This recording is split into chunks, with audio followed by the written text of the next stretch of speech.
अस्सलाम वालेकुम। आज वीडियो का मौजू है जिल्द को सफ़ेद करने के लिए इलायची का इस्तेमाल। Cardamom for skin whitening. ये पेशकश शाहीन टीवी की आपसे दरख्वास्त है कि शाहीन टीवी को सब्सक्राइब करें, हमारी वीडियो को लाइक करें और बेल आइकॉन को एक्टिवेट करें ताकि हमारा आपका ताल्लुक़ कायम रहे। इस मेहरबानी के लिए हम आपके शुक्रगुज़ार होंगे। जिल्द को सफ़ेद करने के लिए इलायची का इस्तेमाल है। इलायची जिल्द को सफ़ेद करने के लिए बहुत मुफीद है। ये लगाकर कोई काला नहीं रहेगा। इलायची का ताज़ी ठंडी होती है। ये ना सिर्फ आपकी सेहत के लिए मुफीद बल्कि ये आपकी स्किन के लिए भी बहुत फ़ायदेमंद है।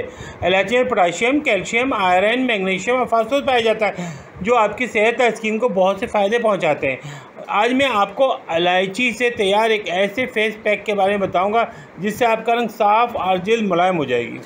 इस मकसद के जिन चीज़ों की ज़रूरत पड़ेगी उनकी तफसील ये है। 4 इलायची, 4 चम्मच ठंडा दूध, 1 नींबू का रस। तरीका: 4 इलायची को पीस के इसका पाउडर बना लें। इस पाउडर को एक प्याली में रख लें।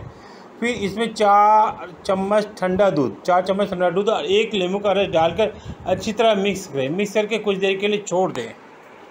इस्तेमाल का तरीक़ाकार: इस फेस पैक को चेहरे पर लगाएं, खुश्क होने दें। अगर चेहरे पर दाने हैं तो इसको रगड़ें नहीं।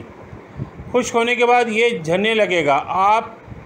फिर आप सादा पानी से चेहरा धो लें। ये फेस पैक आपको ताजगी पहुंचाएगा और गर्मी में जिल्द पर ऑयल को कंट्रोल करने में आपकी मदद करेगा।